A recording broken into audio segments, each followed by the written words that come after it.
Did you ever think about trying to do a YouTube search for PTSD beekeeping? Well, I put that in the search engine. Let's see what comes up. PTSD beekeeping. How about that?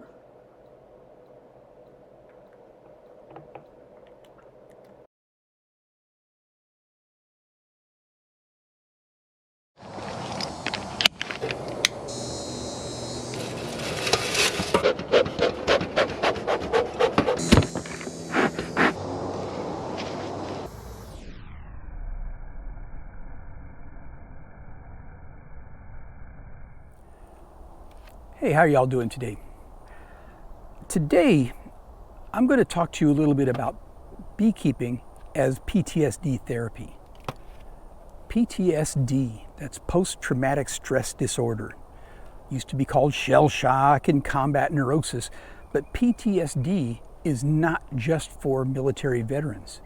A lot of people suffer from PTSD, you might never know it, but anybody who has had some kind of a violent episode or something. I mean, you have children who are PTSD sufferers. You have emergency service workers, people who suffered from violence, from assaults, from rapes, natural disasters and accidents. I had one lady talk about having PTSD from having domestic abuse from her partner. So it's a big thing and it's out there. So I'm going to talk a little bit about myself first, then I'll talk a little bit more about PTSD. Now, I'm retired U.S. Air Force. I spent 22 years in the Air Force, and I am not a combat veteran. I was in the military during the Vietnam War, but I did not go to Vietnam. I did not go to Grenada. I didn't go to the first Gulf War. I had a very peaceful military service time. However, my background is fire and rescue, so done many fires. All right. I retired from the Air Force in 1996, and I came back home here to Florida, and there was no jobs for me. As I said, fire and rescue is my thing, but Florida requires Florida certifications. And my Department of Defense and my international certs were just no good here in Florida. So I did a few other things for a few years, but I really missed the fire department. I really longed to go back into it. So I spoke to a friend of mine and got me thinking, and I ended up taking a job with the United Nations as a contractor in the DR Congo in Africa. Okay? Now, the Democratic Republic of the Congo, there are some lovely people there, but they've been fighting since 1998, and 2/3 of the country is controlled by rebel groups, and the people there have had a really short end of the stick for a long time. And my role was, I was setting up airport fire departments for the various UN bases. Okay, so we were arranging equipment and providing training and all these for the local nationals. And I felt like it was a very, very rewarding time for me, okay? But there was a few close calls. After Africa, I did a short tour on Midway Island out in the South Pacific, but then I went to Iraq. And I started out there with a British company down in Basra, and we were partnered with an American company, and the partnership was rocky and it dissolved, and I ended up going with the American company, and I moved up to Baghdad, and I took over as the fire chief of Baghdad International Airport. Now, in those days, there's 2 runways on Baghdad Airport. The shorter runway was considered the military runway, military aircraft only, and so the U.S. Air Force set up a fire department on the military runway. I had the civilian fire department. So on the larger civilian runway, I had 100 Iraqi firefighters and 15 expats, and we rebuilt the fire department, which had been pretty much destroyed, and we purchased equipment, and we sent people off for training, and we provided a lot of training, and we worked hard there. And again, we had some close calls. but it was very rewarding. That was a USAID contract. After that contract ran out, I switched over, stayed in Iraq, and went with an American company, and then I moved over to Camp Spiker. So now I'm working as the fire chief on a military Air Force base, or a military air base, I should say, not Air Force. And Camp Spiker was great. We had 3 fire stations, but it was all Americans, all American firefighters. It was pretty good. I went from there to Camp Falcon in the suburbs of Baghdad. So altogether in Iraq, I was 4 years.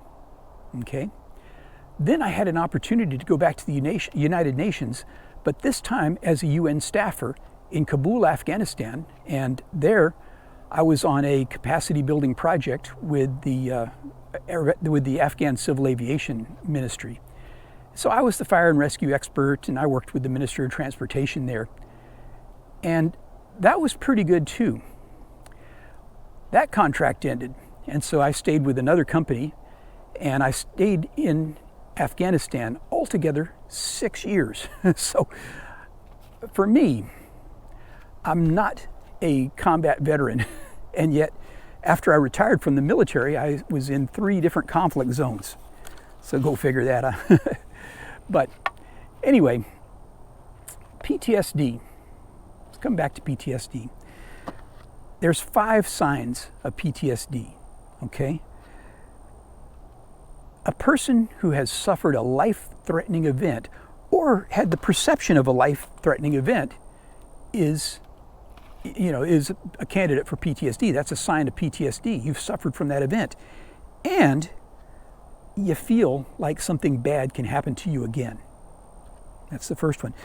The second sign is internal reminders of the event, okay? I'm not talking about memories, but flashbacks and nightmares. Sometimes it feels like you're right back in whatever bad happened to you. The third sign is avoidance of external reminders, right? Sometimes you try not to think about it. You try and suppress what's happened, but sometimes you tend to avoid things. Like, for example, I've heard that some people who have suffered terrible car accidents, especially if they feel guilty about it, they might avoid driving a car again. Okay, so that's avoidance. Number 4 is altered anxiety states. Okay, it's a feeling of paranoia or just being on edge. You find that you startle easy and you're jumpy. Yeah, that's a real thing with PTSD. And the 5th sign of PTSD is changes in your mood or in your thinking, okay? You might just see the world as a real dangerous place, and you might find it hard to go out in public. But on the other hand, you might also find yourself engaging in more risky behaviors, like driving your motorcycle too fast and things like that. If you heard those signs from me, see, the thing is, a lot of people have PTSD and don't even recognize it. So if those 5 signs kind of resonated with you, I urge you to get help, okay? Talk to your doctor. If you're a veteran, talk to the VA about it. The VA has made a lot of effort to help people with PTSD. Your church pastor, your clergyman, all these are outlets that can get you some help. And in a lot of cases, PTSD has been treated very successfully with drugs or with counseling and therapy. So I urge you to get help if you need help. But for me, I have my beekeeping as a form of PTSD therapy. Now, I was very fortunate. All those times and all that conflict, I did have some close calls, and I saw some terrible things. But in my case, if I have the PTSD at all, it's a very mild case. And it's not bad, and I've had great people that love me, that are around me. But beekeeping. Now, the VA, like I said, has put a lot of effort into helping vets with PTSD.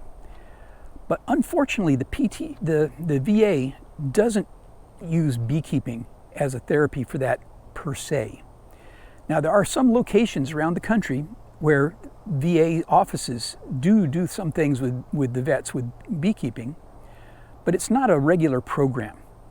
There is a program, and it's called Farms, and it aims to get veterans involved in agriculture and gives them training so they can work in agriculture. And I've heard that there have been some veterans who successfully applied for Farms grants to set up beekeeping businesses, but it's not something that they do per se. Now, the government has recognized beekeeping as a PTSD therapy for many years. In fact, in 1919, when we had a whole bunch of soldiers returning from World War I, the government was setting up certain veterans with beehives to help them with their shell shock, which is what they thought of as PTSD back in those days. Now, even though the VA doesn't really offer it, there is some other programs out there. For example, there's a program called Hives for Heroes, and it's set up by veterans to help veterans who suffer from PTSD. And what they do is they'll provide a veteran with bees, with beehives, they'll give them training, they'll provide a mentor. Very positive stuff. In fact, in my bee club, we actually talked about setting up a Hives for Heroes setup out here with us. But the reason why we didn't is because we're already doing these things. We do them for everybody. So if a person was to come and join my bee club, we provide them with bees. We give them training. We set up mentors for them, and we have days where we help them build boxes and stuff so we keep their costs down.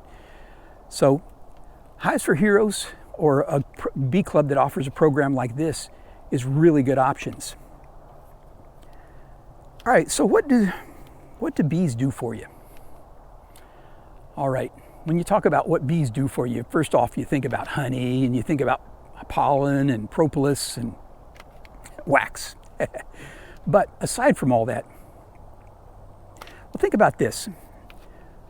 A lot of sufferers of PTSD feel like they have no place in the world, right?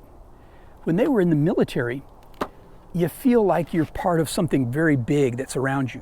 You feel like you're doing things that's going to help the people around you or hinder them. But you're part of a big organization and you're doing something. But bees give me the same thing. When I go into this bee colony, they call it a trance of purpose. I am focused, I'm in the zone, my head is in it. I'm moving very slowly and deliberately. I'm watching what they're doing and I'm working to help them. And you know, these bees, they've got that same sense of purpose. Everything they do is for the good of this colony. You have tens of thousands of insects here working for this colony right here. They'll work themselves to death bringing in the supplies they need to feed the colony. If they see a threat, if I'm a threat, they will sting me until they die to protect this colony. They'll happily give up their life for the greater good of the colony. And when I'm working my bees, I feel like I'm part of that, okay? I open this hive up. You get the sound of it, the buzz of the bees.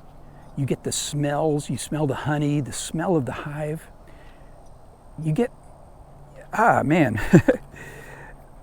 The bees, what they do is they'll help you with anger management, with stress relief, and the bees will remind you to take care of yourself, that you're part of something, see? That's what the bees do. The bees help you find peace. So even if I'm just sitting out here in the afternoon amongst my hives, amongst my bees, watching them doing what they're doing, it gives my soul peace that's really good and helpful. So I'm sorry to bring you kind of a heavy topic today. I felt like it needed to be said. So I really appreciate you sticking with me to the end like this. So this is Bruce, and I'll see you next week.